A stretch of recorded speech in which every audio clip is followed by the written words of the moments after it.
Salut à tous et bienvenue sur la page YouTube de Homemade School. Aujourd'hui, nous allons voir un cas pratique de la réalisation d'un variogramme.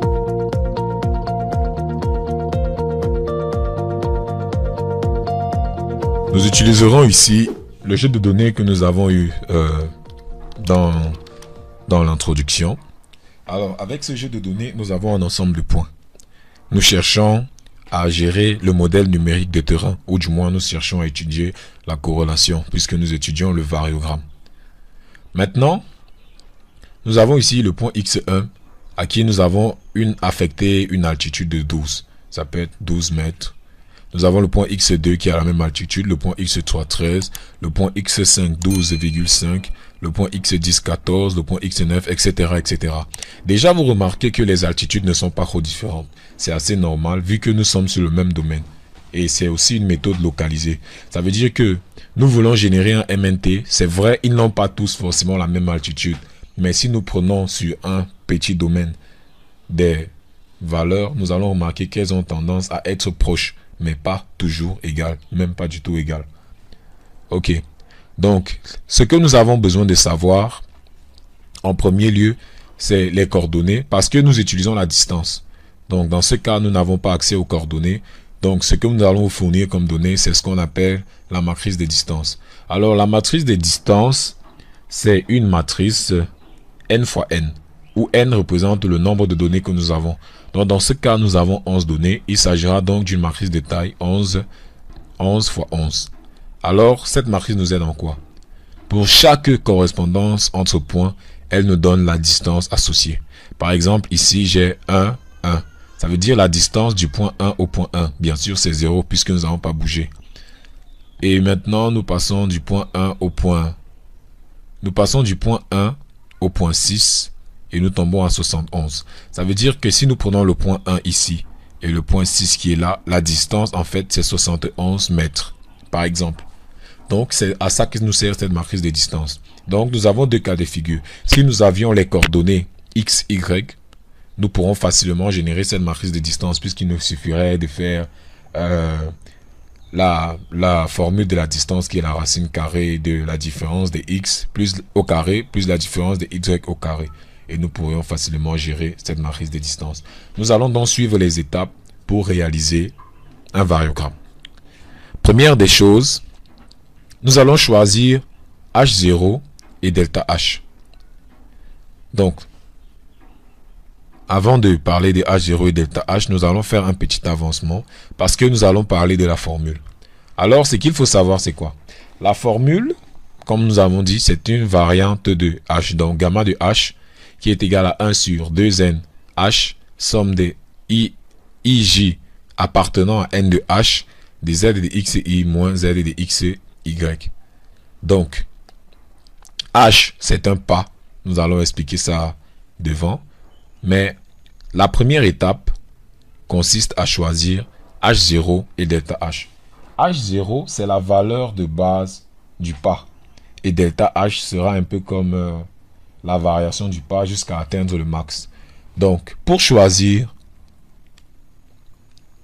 il nous faut détecter le minimum et le maximum. Certes, vous avez un peu triché parce que j'ai déjà mis les valeurs 0 et 97, mais c'est important de les détecter. Détecter le minimum et le maximum. Bon, c'est vrai, nous nous sommes trompés. Le maximum, en fait, c'est 99. Donc, lorsque nous trouvons le minimum et le maximum, nous allons choisir une valeur de départ et un pas de discréditation. Donc, pour les choisir, il faut observer nos données. Lorsque nous observons nos données, nous voyons que les données vont de 0 à 99. Lorsque nous voulons représenter un graphe, nous n'allons pas utiliser toutes ces distances. Parce qu'en fait, H et delta H représentent le pas. Ou du moins représentent la distance. C'est une distance. Mais vu que nous allons faire une variance en fonction d'une distance, nous voulons quand même un ensemble de points que nous allons représenter. Donc, il nous faut prendre un nombre de points qui ne sera pas trop grand pour nous faire mal juger le variogramme ou alors trop petit dont nous devons prendre une valeur moyenne. Nous allons donc de 0 à 99. Ça veut dire que nous pouvons commencer à une valeur par exemple basse et choisir un pas qui va nous faire avoir dans les 10, 12, 15 données, par exemple. Donc, c'est sur cette base que nous décidons de choisir la valeur de départ H0 qui sera égale à 5 et le pas de discréditation delta H qui sera égal à 10. Nous allons savoir à quoi ça sert devant. Ok. La formule que nous utilisons pour générer les pas suivants est la suivante. HK qui est égal à H0 plus K fois delta H. K allant de 0, 1 jusqu'à ce que nous ayons dépassé le max en fait.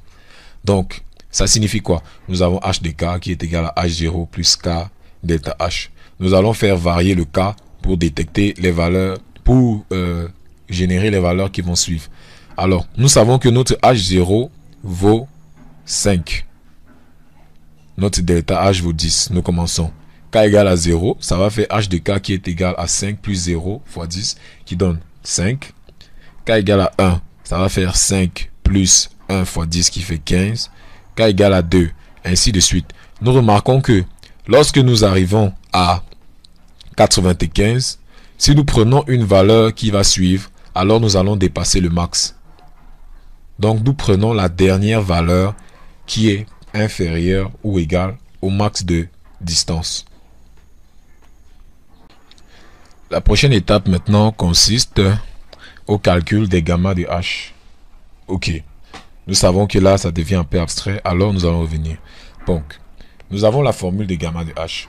Gamma de H est égal à 1 sur 2n de H fois la somme de IJ, I et J appartenant à n de H, de Z de XI moins Z de XJ, le tout au carré.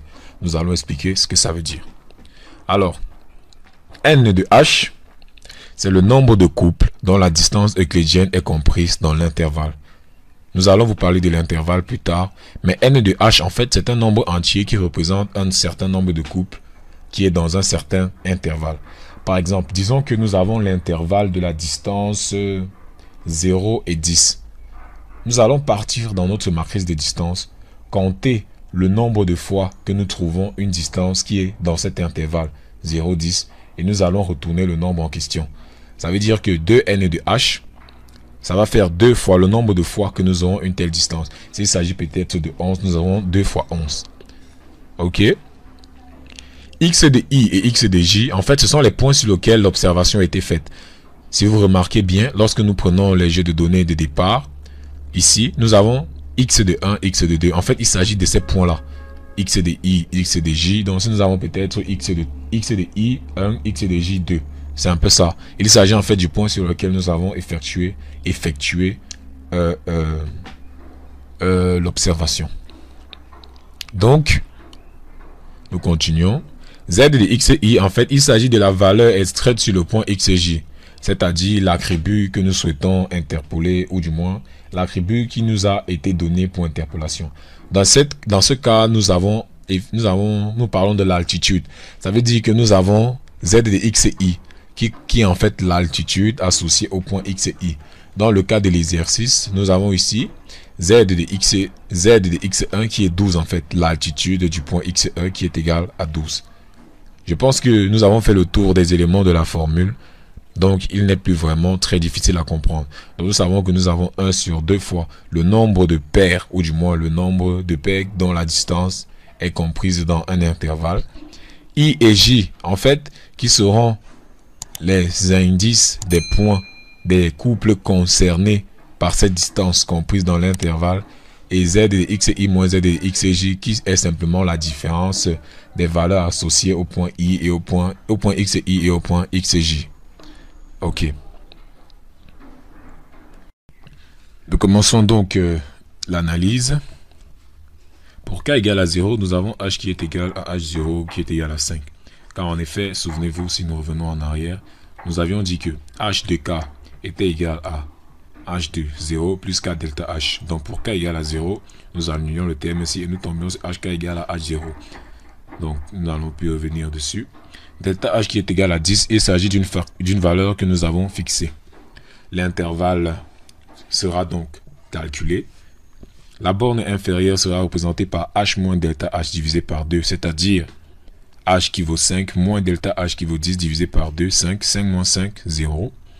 Et h plus delta h divisé par 2, ça fait 5 plus 10 sur 2, 5, ça fait 10. Donc, nous allons, sur le tout premier intervalle, pour k égale à 0, tomber sur 0, 10. Alors, nous allons dans notre matrice de distance repérer tous les endroits où la distance est comprise entre 0 et 10. Nous allons parcourir, bon, nous avons déjà fait le travail pour vous, mais nous allons remarquer que tous les points dont la distance est inférieure à 0, en fait, sont sur la diagonale. 0, 0, 0, 0, 0. En fait, les points sur la diagonale, vous l'aurez compris, correspondent en fait aux points eux-mêmes, puisque nous avons 1, 1, 2, 2, 3, 3, 4, 4, 5, 5, 11, 11. Nous comptabilisons dans ces points 1, 2, 3, 4, 5, 6, 7, 8, 9, 10, 11. Il s'agit donc n est égal en fait à 11. Donc pour le cas de h égale à 5, parce que pour k égale à 0, nous aurons h égale à 5, n de h égale à 5 en fait vaut 11. Nous allons passer à un autre cas. Bon, nous verrons quand même que pour ce cas-ci, ça ne va pas nous aider parce que lorsque nous retournons un peu, lorsque nous arrivons dans cette formule, nous allons voir que z de x et y moins z de x et j. Dans ce cas-ci, dans le cas de la diagonale, x et y en fait est égal à x et j. Ça veut dire que nous aurons z de x et y moins z de x et y qui va donner 0. Donc cette somme en fait sera toujours nulle malgré le fait que nous avons 2n qui vaudra 22. Donc nous aurons un gamma de h qui vaut 0. Il ne nous aide pas vraiment. Donc nous allons prendre une valeur qui marche et vous allez vous exercer aussi après. Donc nous allons prendre k égale à 6. Pour k égale à 6, nous avons h qui vaut 65, car c'est en fait facile. h de k est égal à h0 plus k delta h. Donc h0 valait 5, k vaut 6 et delta h vaut 10. Donc nous aurons 6 fois 10, 60 plus 5, 65. Et nous avons toujours là ceci. Donc l'intervalle sera h moins delta h sur 2, qui vaudra 65 moins 10 sur 2, qui vaut 65 moins 65, 60, et 65 plus 5, qui vaudra 70. Donc nous allons donc chercher dans la matrice des distances, toutes les distances qui sont entre 60 et 70. Nous allons voir que nous aurons ici, nous allons parcourir 62, 67, 69, 64, 68, ainsi de suite. Nous comptabilisons donc ces points, nous avons 1, 2, 3, 4, 5, 6, 7, 8, 9, 10. Donc n de h égale à 65 vaut 10. Maintenant, nous allons trouver tous les couples. Bon, les couples en question ne sont pas difficiles à trouver. Si nous revenons dans notre matrice de distance, nous allons voir que pour 62, nous avons le couple 1, 7. Pour 69, nous avons le couple 2, 8, ainsi de suite. Il s'agira juste de les comptabiliser. Nous allons voir donc que pour n égale à 65, i et j qui doivent être compris entre 60 et 70. Donc nous allons prendre les points dont la norme, c'est-à-dire en fait la distance entre les points est comprise entre 60 et 70. Nous voyons donc que les couples seront 1, 7, 1, 8, 3, 4, qui correspondront effectivement aux couples que nous avons entourés là-bas. Et nous allons donc calculer le variogramme associé, ou du moins la variance associée à h égale à 65. Donc nous allons calculer gamma de 65 qui vaut 1 sur 2 fois 10, 10 qui correspond au nombre de couples que nous avons calculés. En facteur, nous aurons z de 1 moins z de 7. En fait, il s'agit ici de z de x1 moins z de x7, le tout au carré, plus z de x1 moins z de x8, correspondant aux valeurs, aux attributs qui ont été alloués au couple là. Donc, tout calcul fait, nous trouvons une variance de 0,8. Vous pouvez vérifier les calculs à la maison. Nous passons donc à une étape cruciale qui sera le tracé du variogramme. Ici, n'oublions pas que nous devons tester toutes les valeurs de k associées, toutes les valeurs que nous avons énumérées ici en haut. Nous sommes tombés sur 1, 2, 3, 4, 5, 6, 7, 8, 9, 10 valeurs de h. Nous devons donc tester toutes ces 10 valeurs. Pour chaque valeur de h associée, nous devons calculer un gamma de h. Pour l'exemple, nous avons utilisé h égale à 5 et h égale à 65. Qui ont été tirés au hasard, mais vous pouvez tester pour tous les autres. C'était juste pour ne pas rendre la vidéo très longue. Mais nous allons vous donner les résultats devant. Ok, nous passons donc au tracé du variogramme. Le variogramme, en fait, est une courbe de h en fonction de gamma de h. Nous voyons donc ici l'ensemble des points que nous avons calculés. Donc ici, nous avons tous les h correspondants, h égale à 5, 15, 25 jusqu'à 95. Le nombre de couples associés, pour 5 c'était 11, vous vous en souvenez. Pour 15, apparemment, on trouve 0. Pour 25, c'est 10. Pour 35, c'est 12, ainsi de suite, ainsi de suite. Et nous calculons les gammas de h associés. Donc nous avons là 0, 0,33, 0,30, ainsi de suite. C'est vrai, il s'agit d'une tâche assez fastidieuse parce que les calculs sont longs. Et vous savez que plus nous avons des points, plus ce sera long. Et en général, nous ne nous limitons pas qu'à ce nombre de points qui était approximativement 11, c'était petit. Parce que pour les vraies données, nous sommes à l'échelle des milliers de points. Donc imaginez avoir une matrice de distance de taille 1000 fois 1000, 1 million de points que vous devez parcourir. Ce serait vraiment très fastidieux. Donc nous allons donc tracer une courbe en abscisse qui aura h et en ordonnée qui aura gamma de h. Nous tombons donc sur ceci. Nous avons 0. Ici, nous avons pour h égale à 5, nous avons n de h qui vaut 11 et gamma qui vaut 0. Donc nous sommes quelque part ici. Donc la variance vaut 0 et nous sommes à h égale à 5. C'est un peu ça. Puis nous descendons à h égale à 15. Le gamma de h n'était pas calculable parce que nous avons n de h qui était 0. Puisque nous avons 1 sur 2 n de h et la division par 0 devait être une erreur. Donc nous ne calculons pas pour cette valeur. Nous ne calculerons d'ailleurs jamais pour les couples nuls. Donc pour h égale à 25, nous avons 0,33. Donc c'est ce qui a essayé d'être respecté. Nous avons donc ces points-là. Donc lorsque nous essayons donc de généraliser, nous remarquons que nous avons une courbe qui peut venir comme ça. Si vous voyez un peu ce qu'il voit, une certaine régression parce que les points vont un peu dans ce sens-là. Donc si vous voyez bien, c'est ce que nous obtenons.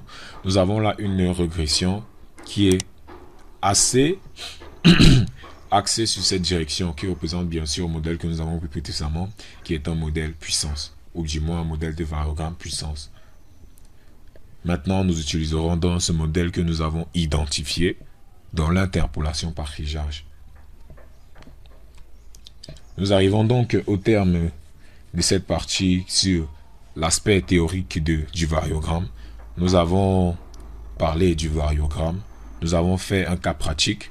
Maintenant, nous allons passer à la réalisation proprement dite du plugin. N'oubliez pas de liker et de vous abonner. Merci.